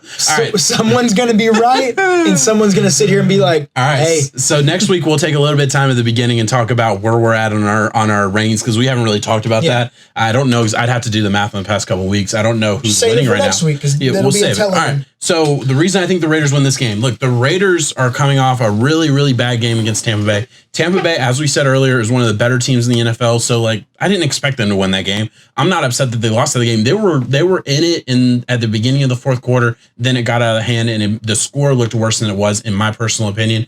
I think the Raiders' offensive line is going to be better because look, the offensive line basically didn't get to practice all week and then got to go up against Tampa Bay and just got demolished. It just is what it is. There's no easy way to say that. Now they get to go up against the Browns, and specifically the offensive line. Yes, you have to worry about a Myles Garrett. That Browns defensive line is no joke, but it's not as bad, in my opinion, as like a Tampa Bay defensive line that has so many big guys in the middle that can just push you. And it's like it's going to be a different kind of competition. I feel like one-on-one competition for a lot of these tackles.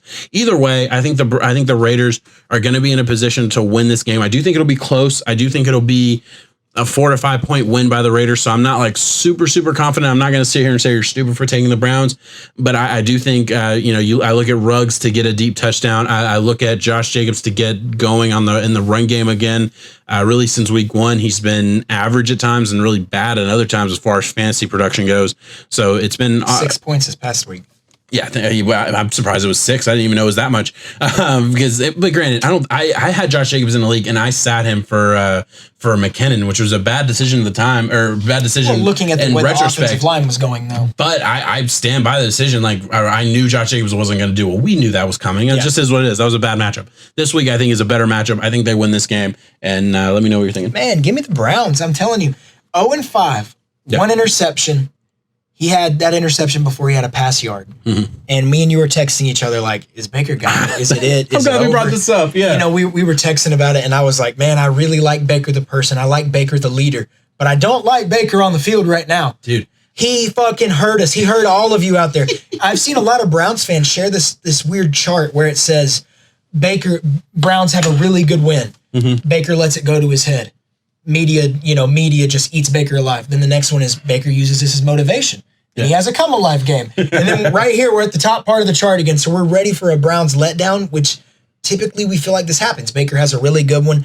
You know, he gets it going and then they lose and then he uses it as motivation, blah, blah, blah, blah, blah. The man threw for 5 touchdowns.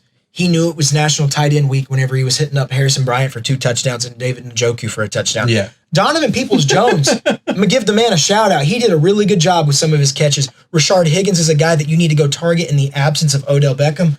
Odell, you were one of my favorite wide receivers. I hope you get better. You were a true talent to the game, and it sucks that you're gone. ACLs, man, I don't know why God put it there other than for it just to tear. That's all we got. I was trying to see. I think the Browns are going to get it done, though. I was trying to look and see exactly what the text was because I couldn't find it on there. But I was something along the lines of I texted you and I was like, bro, Baker fucking sucks. Like it was so like shitty. And it was like, you know, this very like knee jerk reaction because Baker was sucking that first quarter. And then I switch over, like I watch another game and I go back to Cincinnati Browns because they're close. And it's like, and I hear the announcer saying, Baker's had an amazing game. Like said, all this shit. You said, bro, I think Baker's a bust. I said, Baker looking really bad.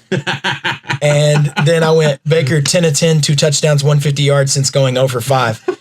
He then went and doubled that again. That's so crazy. I said that, and like the second I said that, he just flipped. That's awesome. We'll see what happens there. I could see that going either way. If the Browns win that, I'm not going to be shocked. Let's move on.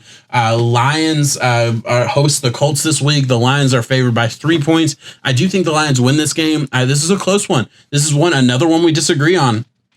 And again, listen, I do think this is a little bit of a coin flip as well. The reason I'm getting to the Lions is because I think the Lions have enough of a passing offense to threaten the Colts defense. And I do not believe in the Colts offense when it comes to coming back in the fourth quarter. That is what I doubt. I know that the Lions can go up to on an early or can get up to a lead quickly. Excuse me. I tripped over my words a little bit. I know the Lions can get up to a lead quickly.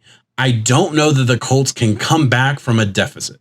That's really what I base this on. I think this is a coin flip. I think these teams are evenly matched in a lot of ways, and there's a lot of good competitions. Like I'm so excited to see Rhodes against Galladay again. Yeah. You know, that great division rivalry that we've seen, you know, two weeks out of the year for a long time. Now we get to see it one more time with the Colts. That'll be really interesting. There's a lot of great like inner game rivalries that we're going to see, but at the end of the day, I do think the Lions win this one. Statistically, the Colts have the number 1 defense out there. I mean, they're playing awesome really defense. Good. Yeah. Why does Bovada have the Lions as a 3-point favorite? I don't see it. I see the offense for the Colts being efficient. So you think this line's way off? I think it is way off because I see the Lions defense being middle of the road. They can show up sometimes. They can do, but the Colts offense, Jonathan Taylor, hopefully they get him going early. They're able to let Phillip Rivers make the throws that he can make and not win you the game. Don't put him in that spot. I don't think they're going to have to get in this spot. Yep. I have the Colts. I have the Colts covering, and I have the under because I just don't see them hitting 50 points. Yeah. 21-17. Nice. Yeah. Okay. That's fair. I totally get where you're coming from there. I think Matthew Stafford 3-point favorite though. I get it. I think this is a game where look, if you take away the home field advantage, this is an even matchup. Like you always say, like the Vegas gives the team 3 points or gives the home team 3 points. I think this year that probably shouldn't happen. I don't know if that's Bovada, part of the reason. Yeah, I was gonna say I don't know if Bovada is doing that or not. That's a big question to me. But if that's what they're doing, it makes sense. This is an even matchup. This is a coin flip game, not a game I would touch either way as far as betting. Some props I really like, but we'll get to that, at a different time. Yeah. So yeah, that's a good one. I see what you're saying. I think Lions win this, but we'll move on. Vikings Packers, the second matchup for the Vikings. And if you follow this channel, if you follow this podcast, you know that we got smashed in our locks. We got crushed. We said the Vikings were going to not only win, we said the Vikings were going to crush the Packers, and the Vikings did not do that. We put it as our lock of the week, and we got off to a bad start on our lock, so we're still 2-1 in week 1, so not terrible. But yeah, we were way off on that, and I've changed course completely. I'm taking the Packers to win this game. I'm taking the Packers to cover. I don't think I said the line. 7-point line. Packers are favored by 7 points, and I'm taking the Packers to win this game and cover. I think this is a little bit of a blowout. This is a bad matchup for the Vikings. I didn't realize that in week 1. After 7 weeks of watching both these teams, I do think this is a bad matchup, and I think this is a game the Vikings lose handily. Yeah, it's a bad matchup all the way around. Yeah. I think defensively, the Packers are going to be able to give Kirk Cousins fits with our O-line, and they're going to be able to send a pass rush.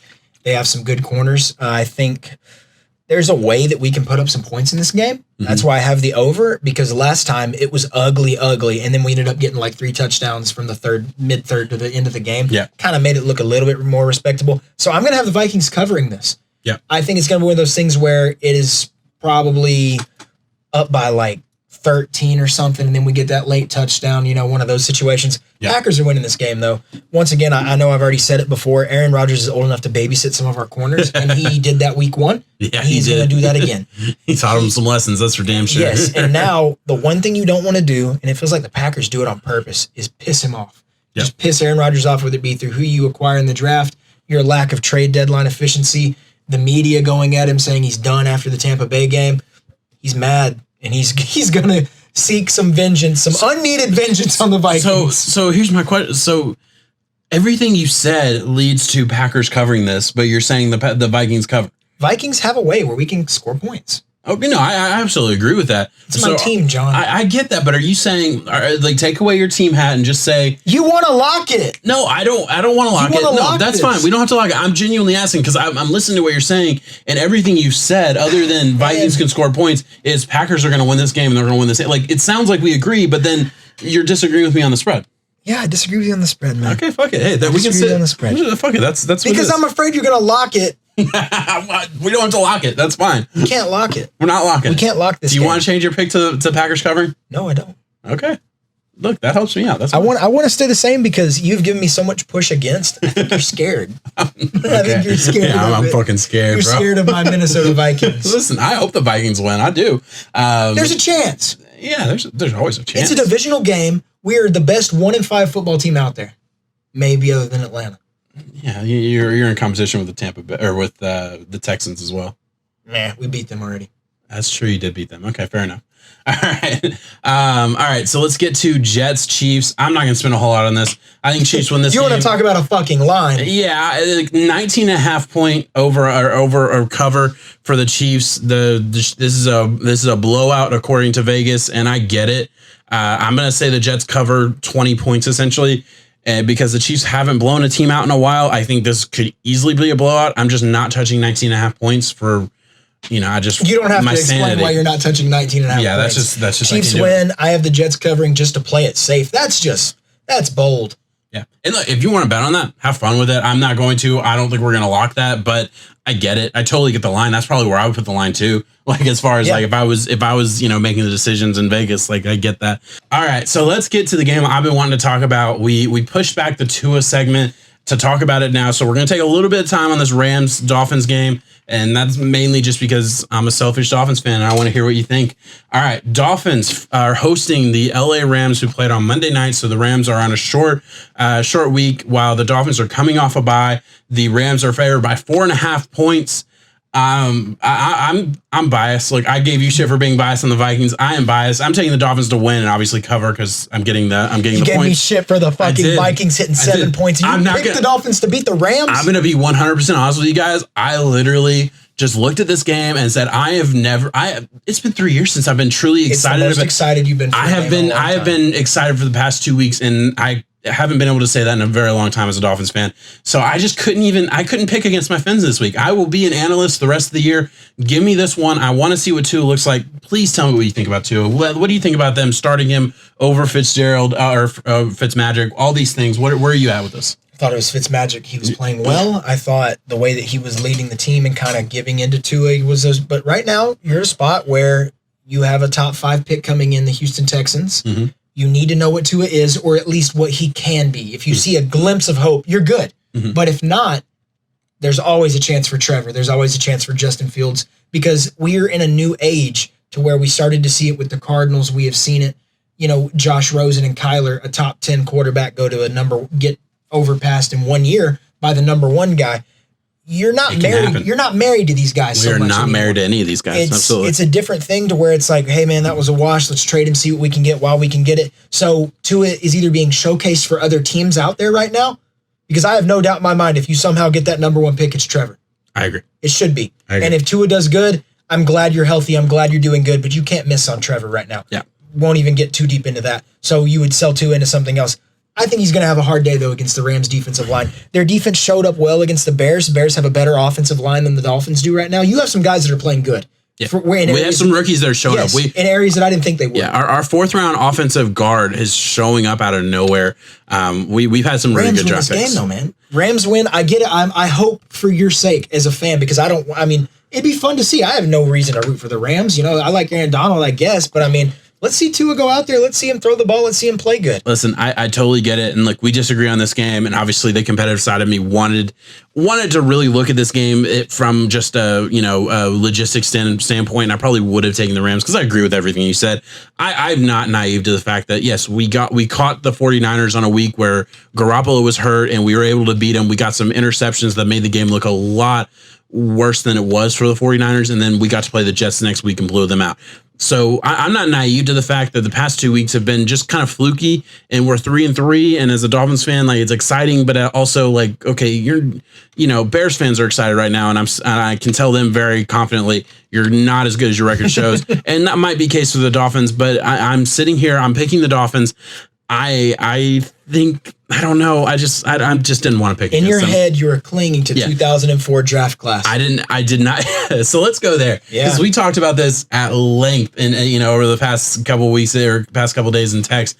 And I brought up this thought, and it scares the shit out of me. Because look, you guys know, if you've been watching for a long time, I've not been the biggest Tua supporter. You can go back to my video that I did on Tua a long ass time ago for the draft profile, and then again a video that I did on the quarterbacks in this draft class, and I talked about how all these things. I thought Herbert has awesome upside, but I didn't believe in it. Right?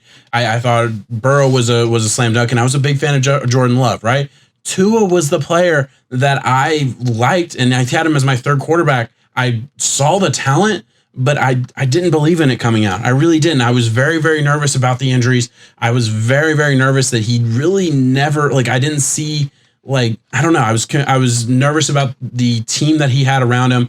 I just didn't see it. I saw him as his upside being Drew Brees. So I get that. And I'm hoping as a Dolphins fan that I'm so wrong and that he is Drew Brees. That's where I see it, though. That's where I see it. I see him being an efficient surgeon as his attributes. But I was nervous that he didn't have that next level playmaking ability. And if he has this injury issue going to play behind the Miami Dolphins, it might not be the best call, because he didn't seem like a guy that was getting out of the way of a lot of hits. And I think that's a fair statement considering the litany of injury issues that he had throughout his college career. That's totally fair thing to say. Some people might not like that, but that is what it is.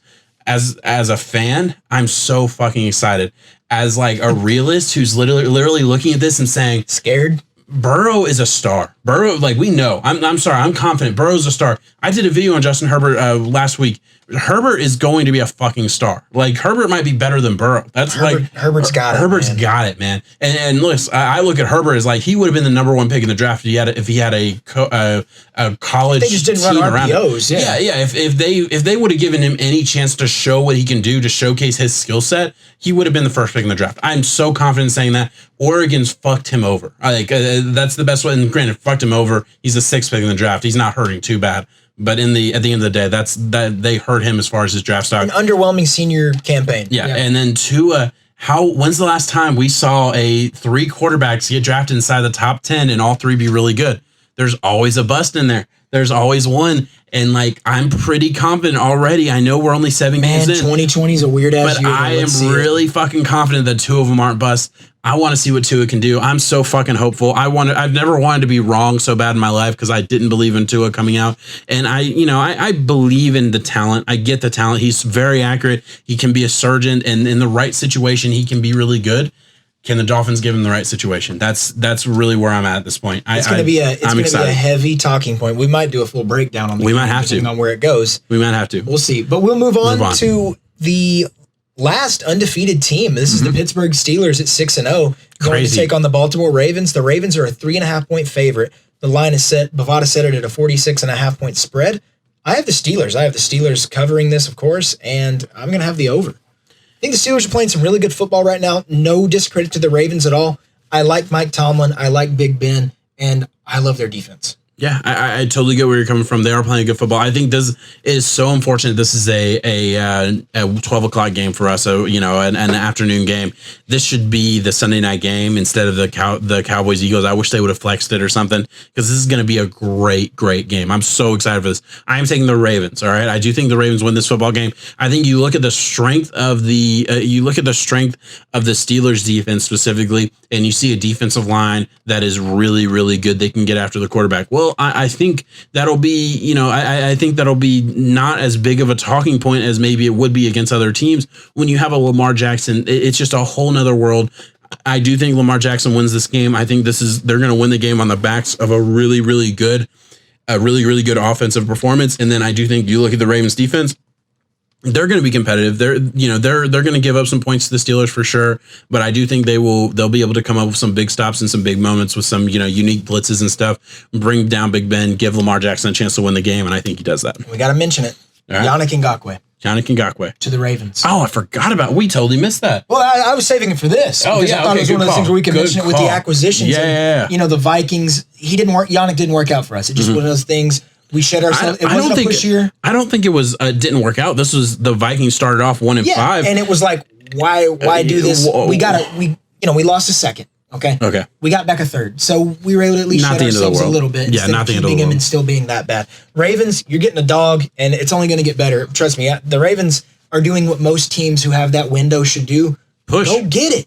Surprised the Seahawks didn't do that. I really am. I know I keep going back to that, but to me, the Ravens were not the team that needed defensive line help. They'll use them. They're loaded. Any team in the NFL can use them. Doesn't matter who you name. But I am a little bit surprised by that. But you're absolutely right. That's going to be a great acquisition. And honestly, listen, Viking fans might be upset. I don't know how upset you were. But at the end of the day, that was the right move. 1-5, man. Yeah, you gotta at least get where you can get value. Get the assets where you can. Look, we were super excited about the trade. We thought the Vikings were going to be a lot better than they were. And I think, actually kind of going out and like listening to other analysts talk and we were in the minority on that and we were wrong. So that just is what it is. We were just being fed a different medicine. We'll take our L's when we ride a lot too. So we'll take our L's when we have to take them. Let's move on to Chargers Broncos. Let's look at this game. The Broncos have a 3-point cover. So Chargers are favored by 3 points. I do think the Chargers win this game. I think they win this game decisively. And obviously Herbert won his first game last week. It was one of the first games where the Chargers actually stopped running the ball on first and second down every single drive in the third and fourth quarter. They actually let Herbert, take the reins a little bit. I think that continues this week against the Broncos. I think the Chargers are a better football team, bottom to top, and Herbert puts them over the edge. I think this is a big one for the Chargers. It's a lock. It's a lock. I absolutely agree. It's a lock. Herbert is elevating this team to the next level in areas to where if their defense banged up and isn't able to get it going, I don't see the Broncos offense being able to do that anyways. Yeah. But if you look at a game like last week in where the defense is kind of letting you down, Herbert can get you over the top, man. He's got it. I absolutely agree with that. We'll lock that. I feel really good about that. I think these lines are Vegas is going to catch up to the Chargers very soon because obviously look at it while you can. Yeah. They're 2-5, and I get that, or 2-4. Yeah, they're 2-4. It hasn't been good, but they played a monster. Look, and they're still continuing that same streak from last year about one possession games. Yeah, they lost a lot of one possession games. They were leading against the Chargers. You mean the Buccaneers? Oh, excuse me. They were leading against the Chiefs, the Buccaneers, and the Saints all in the at half, right? All three of those games. Teams. They were playing. I would argue this, and you might disagree. He outplayed Patrick Mahomes when he played the Chiefs. He outplayed Drew Brees when he played the Saints, and he looked just as good as Tom Brady when he played the Bucs. Tom Brady ended up throwing for 5 touchdowns, so maybe he didn't outplay him, but he was on that level. Just granted, those are just one game. If we're talking about the young Herbert being around those names, that's just one game. I'm not saying he's at that level right now. Don't hear what I'm not saying, but I am saying in those games, in those moments, he performed out his mind. I'm going to continue saying that he continues to play really good. Let's move on. Saints, Bears. Bears host the Saints this week. Saints are getting 4 points in this game. I'm taking the Saints to win this game and the Saints to cover. The Bears showed their weakness last week. I think the Bears are going to play a lot of ugly football games. Their offense is not good. Matt Nagy is a terrible offensive coordinator. He's a terrible offensive play caller. And I think he's a bad head coach for the same reason that he came in to be a great offensive-minded head coach. And the defense is the only thing keeping them alive in this season. The defense is still going to be really good. They're going to grind out some wins, but I think against the Saints football team that has the offensive power to at least score on this Bears defense, I don't know what we're going to get from the Bears offense this week. I don't care what it is. I don't think it'll be enough. Not going to lock it.